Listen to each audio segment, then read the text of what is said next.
Assalamualaikum warahmatullahi wabarakatuh. Perkenalkan, nama saya Alvina Damianti Sitanggang, NIM 64225155. Saya akan mempresentasikan tugas PPT saya yang berjudul Matematika Ekonomi. Latar belakang. Matematika adalah ilmu yang banyak dimanfaatkan dalam kehidupan sehari-hari yang digunakan sebagai transaksi perdagangan, pertukangan, dan masih banyak lagi. Membantu sifatnya yang fleksibel dan dinamis, matematika juga dapat mengimbangi perkembangan zaman. Ini memiliki peran yang penting dan merupakan pendekatan dalam mempelajari analisis ekonomi. Matematika ekonomi digunakan dalam berbagai ilmu lain seperti mikro, makro, metode kuantitatif, dan ekonomi keuangan. Model pengembangan usaha. Matematika ekonomi adalah model pengembangan usaha yang memperluas pasar, yang membantu strategi pasar, penetapan harga, dan segmen pasar yang berbeda optimal. Rumusnya harga sama dengan biaya produksi ditambah margin keuntungan. Segmen pasar. Analisis matematika dapat digunakan untuk mengidentifikasi segmen pasar yang paling menguntungkan bagi perusahaan berdasarkan karakteristik demografik, geografis, atau perilaku pelanggan. Keuntungan sama dengan pendapatan dikali margin keuntungan dikurang biaya operasional. Model bunga majemuk. Sistem pembayaran suatu nilai transaksi dengan menggunakan sistem bunga majemuk atau di masyarakat lebih dikenal dengan sistem bunga berbunga. Setiap periode pembayaran bunga transaksi, maka bunga transaksi tersebut ditambahkan pada nilai pokok transaksi untuk mendapatkan total nilai pokok per periode, dan selanjutnya merupakan nilai pokok transaksi yang baru, di mana nilai pokok transaksi yang baru ini akan ditambahkan bunga transaksi yang baru lagi. Tingkat bunga atau suku bunga yang ditutup sebagai suku bunga tahunan disebut tingkat nominal. Bunga majemuk terjadi jika bunga yang dibayarkan setiap periode pertama investasi ditambah kepada pokoknya. Lalu pada periode kedua, bunga yang diterima dihitung atas nilai perjumlahan yang baru ini. Rumus ini digunakan pada sistem pembayaran suku bunga yang dibayarkan setiap tahun sekali. Rumus bunga majemuk. Vn sama dengan P dalam kurung 1 ditambah I kali N. Keterangannya, Vn sama dengan total nilai kredit dengan N periode, P total nilai kredit awal periode, I tingkat bunga per periode, perhitungan bunga, N banyak periode atau jangka waktu pembayaran suku bunga. Model pertumbuhan ekonomi Solo-Swan. Model Solo-Swan adalah salah satu model pertumbuhan ekonomi yang sering digunakan untuk menganalisis faktor-faktor yang mempengaruhi pertumbuhan jangka panjang suatu ekonomi. Model ini dapat diadaptasikan untuk menganalisis pertumbuhan dan pengembangan usaha dengan mengganti variabel ekonomi makro dengan variabel yang relatif untuk usaha, seperti produksi, modal teknologi, dan tingkat investasi. Contoh penerapan matematika ekonomi dalam model pengembangan usaha berdasarkan model Solo-Swan adalah produksi usaha Y. Dalam konteks usaha, produksi dapat diasumsikan sebagai jumlah produk atau layanan yang dihasilkan oleh perusahaan. Produksi dapat dipengaruhi oleh input faktor produksi seperti tenaga kerja, modal, dan teknologi. Rumus Y sama dengan A kali KA kali L1 dikurang A, di mana Y adalah produksi usaha, A adalah tingkat teknologi, K adalah jumlah modal, L adalah jumlah tenaga kerja, dan A adalah parameter yang menentukan elastisitas produk terhadap modal.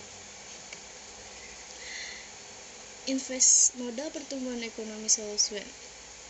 Investasi I. Investasi dalam model pengembangan usaha dapat diartikan sebagai pengeluaran untuk mengembangkan produk baru, perluasan kapasitas produksi, atau investasi dalam teknologi baru. Rumusnya adalah I sama dengan S dikali Y, I sama dengan S dikali Y, di mana I adalah investasi, S adalah tingkat tabungan atau bagian dari pendapatan yang tidak dikonsumsi dan dialokasi untuk investasi, dan Y adalah produksi usaha. Fungsi penawaran.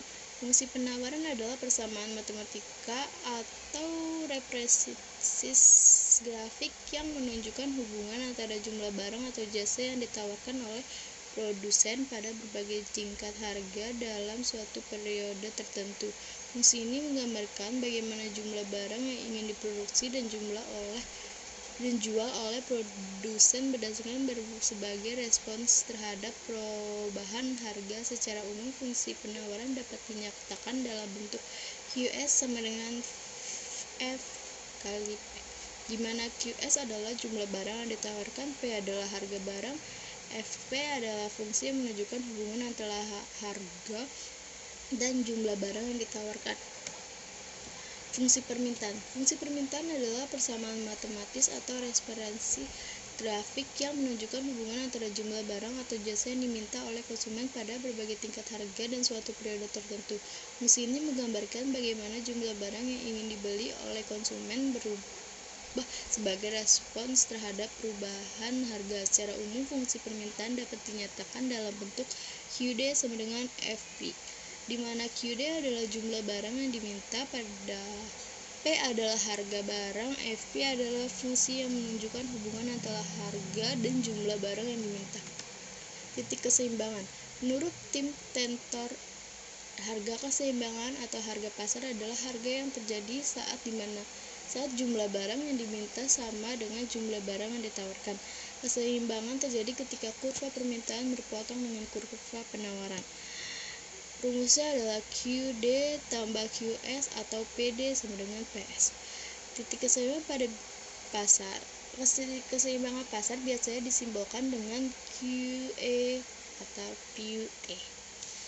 Pajak spesifik dan pajak proporsional serta pengaruhnya terhadap titik keseimbangan pasar. Pajak spesifik adalah jenis pajak yang dikenakan sebagai jumlah tertentu per unit periode yang dijual. Matematika ekonomi, pajak spesifik ditambahkan ke fungsi penawaran dan diturunkan dari fungsi permintaan untuk memperhitungkan harga setelah pajak. Pajak spesifik meningkatkan biaya bagi produsen dan dapat menyebabkan peningkatan harga jumlah produk kepada konsumen. Pajak proporsional menyebabkan kurva penawaran bergeser ke atas tetapi dengan kemiringan yang besar dari sebelum pajak. Subsidi dan pengaruh subsidi terhadap titik keseimbangan. Subsidi merupakan dukungan pemerintah terhadap produsen yang diberikan dengan harga yang lebih rendah dari harga semula. Subsidi akan mengubah fungsi permintaan, penawaran, dan keseimbangan pasar. Pertama, fungsi penawaran. Sebelum subsidi, P sama dengan VQ atau Q sama dengan FP. Setelah subsidi, P sama dengan VQ dikurang S atau P sama dengan VP ditambah S.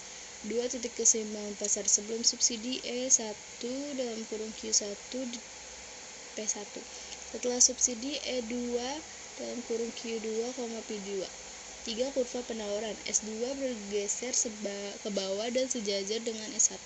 4. Subsidi per unit yang diterima oleh konsumen. SK sama dengan PD dikurang PS kali QS. 5. Subsidi per unit yang diterima oleh produsen. SP sama dengan S dikurang SK. Subsidi yang diterima oleh konsumen. SK sama dengan Q2 dikali SK. Total subsidi yang diterima oleh produsen. SP sama dengan Q2 dikali SP. Total subsidi yang diterima oleh pemerintah. S sama dengan Q2 dikali S.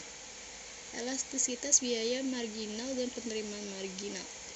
Harga marginal adalah harga yang dibayar untuk memproduksi satu unit produk atau layanan dengan harga yang lebih rendah dari yang dibutuhkan. Perusahaan sering menggunakan harga marginal untuk menentukan tingkat produksi optimal. Biaya produksi setiap unit produk meningkatkan seiring dengan peningkatan produksi. Harga margin adalah sensitif terhadap perubahan dan jumlah produk. Biaya tetap atau FC dan biaya variabel atau VC dikenal dengan sebagai biaya total. Biaya margin MC adalah biaya yang dibayar untuk menghasilkan satu unit output. Pendapatan adalah keuntungan produk dari outputnya. Rata-rata pendapatan adalah atau AR adalah keuntungan per unit output, sementara pendapatan margin MR adalah profil yang diperoleh dari produksi satuan output. Rasio TR, MR, dan HR berhubungan dengan harga pasar dengan persentase pendapatan yang lebih tinggi atau lebih rendah tergantung pada harga pasar. Antalitas margin. Antalitas marginal adalah kepuasan tambahan yang diperoleh konsumen dengan menambah satu unit barang atau jasa. Konsep antalitas margin digunakan oleh para ekonom. untuk menentukan berapa banyak suatu barang yang ingin dibeli konsumen. Rumus utilitas margin. Margin utilitas barang dikali MUX margin utilitas. Produk margin merupakan perubahan output yang dihasilkan dari penggunaan unit kerja tambahan. Rumusnya adalah segini, di mana QN adalah output ketika menggunakan N unit kerja. QN kurang 1 adalah output ketika menggunakan N1 kurang 1 unit kerja.